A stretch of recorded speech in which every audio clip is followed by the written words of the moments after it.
Hello friends, तो कैसे हैं आप सब लोग। तो फ्रेंड्स, सबसे पहले ये वीडियो सीएम में इंटर स्टूडेंट्स के लिए है, सीए स्टूडेंट और सीएस स्टूडेंट्स के लिए वीडियो नहीं है। सर देखिए, एग्जाम्स तो पोस्टपोन हो गए और एग्जाम है अब हमारे 3 जनवरी से। तो अब क्या किया जाए। तो कल है 1 दिसंबर, 1 दिसंबर से लेकर 2 जनवरी तक बनते हैं 33 डेज।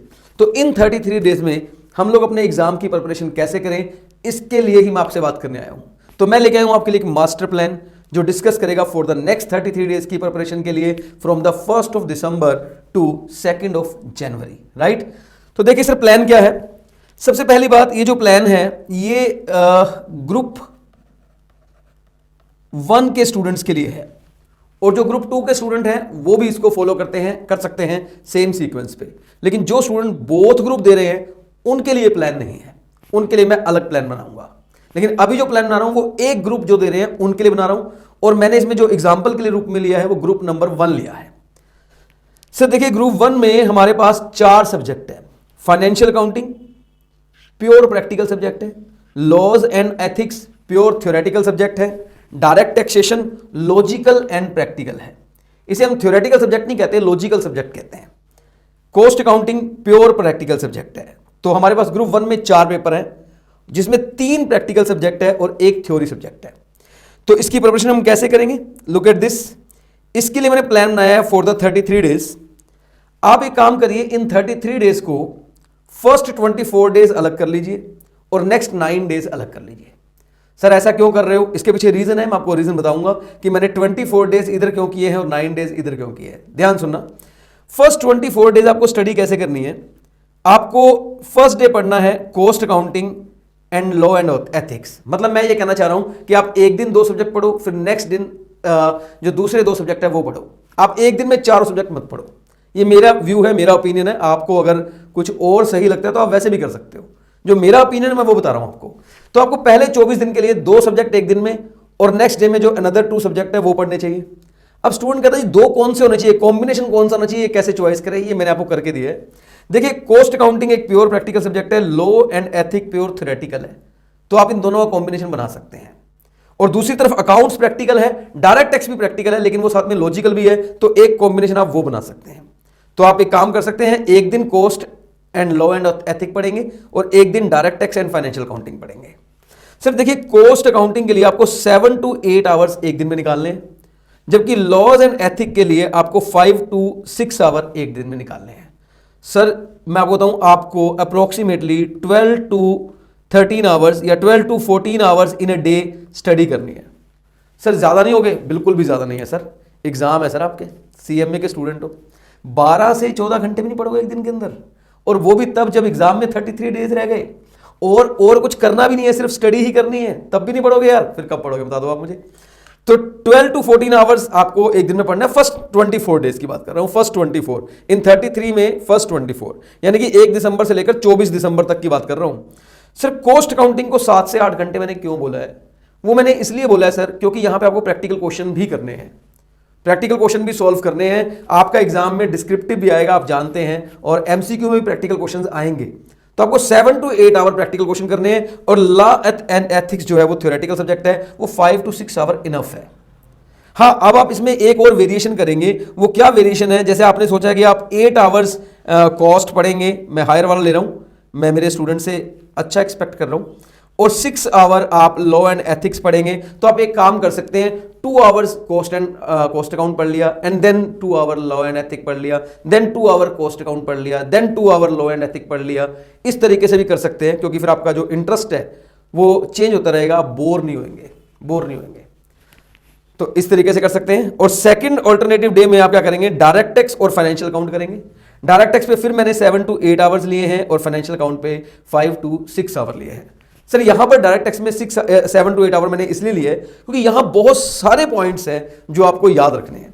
अगर हमको एक छोटा सा चैप्टर भी उठा लेना तो उसमें भी 1000 बातें हैं जो आपको रिटेन करनी पड़ती है, बहुत टाइम लगाना पड़ता है। इसलिए मैंने डायरेक्ट टैक्स को 7 to 8 आवर्स लिए हैं। हालांकि फाइनेंशियल अकाउंट भी काफी प्रैक्टिकल सब्जेक्ट है, बहुत सारे क्वेश्चन आपको करने पड़ते हैं, लेकिन कंसेप्ट कम होते हैं, क्वेश्चंस ज्यादा होते हैं। डायरेक्ट टैक्स में कंसेप्ट भी बहुत ज्यादा है।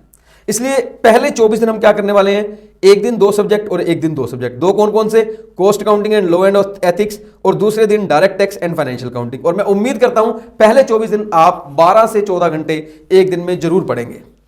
सर नेक्स्ट 9 डेज, अब आप अगले 9 दिनों में ऐसा नहीं कर सकते कि एक दिन 2 सब्जेक्ट और एक दिन 2 सब्जेक्ट। क्यों? क्योंकि अब 9 दिन के बाद आपका एग्जाम है और अब आपको चारों सब्जेक्ट डेली उठाने हैं, चारों सब्जेक्ट, और आपका टाइम जो है स्टडी का वो थोड़ा इंक्रीज करना पड़ेगा। जो 12 से 14 घंटे था वो मैं कह रहा हूं अब आपको 16 घंटे करना पड़ेगा।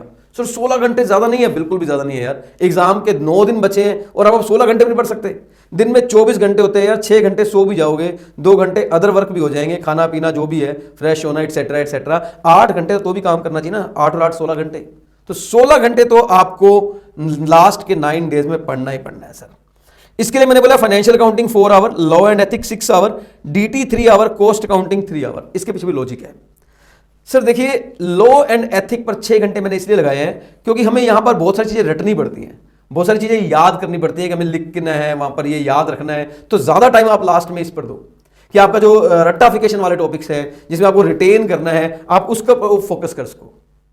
तो यहां पर मेरा मानना है कि आपको डेली चारों सब्जेक्ट पढ़ने पड़ेंगे और वो भी एक अच्छी अमाउंट ऑफ टाइम में पढ़ने पड़ेंगे। 16 घंटे एक दिन का लगाना पड़ेगा।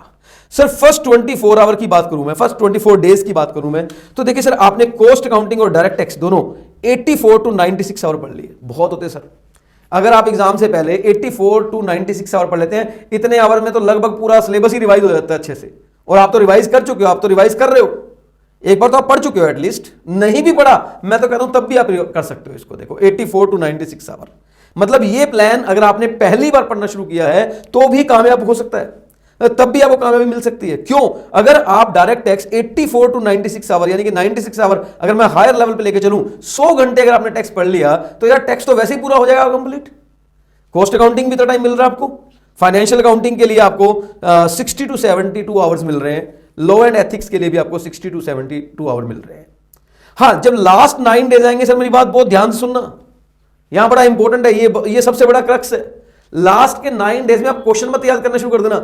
लास्ट के 9 डेज में आपने इन टाइम में जो पढ़ा होगा, यहां पर जो आपने अपने नोट्स बनाए होंगे, इसके अंदर जो लिमिट्स को आपने अलग करना है कि ये लिमिट्स इसकी लिमिट इतनी है, इसकी लिमिट इतनी है, इसकी लिमिट इतनी है, तो एक अलग से चार्ट बना लेना आपको इस टाइम में। फर्स्ट 24 डेज में आपको एक चार्ट मेंटेन करना है जहां लिमिट्स अलग लिखनी है, परसेंटेज अलग लिखनी है, डेज अलग लिखने हैं। अब मैं एग्जांपल दे सकता हूं, जैसे अगर मैं टैक्स की एग्जांपल दूं तो हम बोलते हैं जैसे एंटरटेनमेंट अलाउंस की जो डिडक्शन है वो 5000 पे मैक्सिमम मिलती है, ग्रेचुटी की डिडक्शन जो 20 लाख रुपए मैक्सिमम होती है। इस तरीके से बहुत सारे ऐसे हैं जो लिमिट्स हैं, बहुत सारे लिमिट। परसेंटेज की बात करूं तो 2.5 से लेके 5 लाख तक टैक्स जो है वो 5% लगता है, मैक्सिमम टैक्स रेट जो है वो 30% है, फॉरेन कंपनी का 40% है। परसेंटेज को अलग कर रहा हूं, लिमिट्स को अलग कर रहा हूं, डेज को अलग कर रहा हूं। जैसे जीएसटी में बोलते हैं हम लोग कि अगर आपका टर्नओवर 20 लाख से क्रॉस कर गया तो आपको 30 डेज के अंदर अप्लाई करना है, तो 30 डेज हो गया। आपके लॉ के सब्जेक्ट में तो बड़े सारे डेज लिमिट्स होती है कि इतने दिन में अप्लाई करना पड़ेगा, इतने दिन में आरओसी को देके आना, ये वो सब। तो ये सब आपको इन 9 डेज में करना है। 9 डेज में आपको ये नहीं कि दोबारा शुरू कर दो वही टैक्स पढ़ना, वही सब कुछ करना, नहीं। इन दिनों में आपको वो चीजें याद करनी है जो एग्जाम में आपको मतलब याद रखनी पड़ती हैं, जहां लॉजिक्स काम नहीं करते, जहां लॉजिक काम नहीं करते, जहां आपको याद ही करना पड़ता है, ये सब आपको करना पड़ेगा। तो सर ये मेरा प्लान है जो आप लोगों के लिए है, master plan for first 33 days यानी कि नेक्स्ट 33 डेज जो आपके आने वाले हैं। तो गाइस मैं उम्मीद करता हूं कि आप इस प्लान को फॉलो करें और अपने एग्जाम को सक्सेसफुली क्लियर करें। सर मेरी गारंटी है अगर आप इस प्लान को फॉलो करते हैं आप डेफिनेटली एग्जाम क्लियर कर देंगे, डेफिनेटली। तो गाइस आज के लिए यही था मास्टर प्लान, और अब मेरी रोज वीडियो कुछ ना कुछ आती रहेगी, चाहे वो मोटिवेशनल के रूप में आपके लिए आए और चाहे वो किसी पढ़ाई से कनेक्टेड के रूप में आए, वो आती रहेगी। आपके साथ जुड़ा हुआ हूं मैं और जुड़ा रहूंगा जब तक आपके एग्जाम हो नहीं जाते, तब तक मैं आपके साथ हूं। चलिए गाइस आज के लिए इतना ही, मिलते हैं next time, till then bye bye.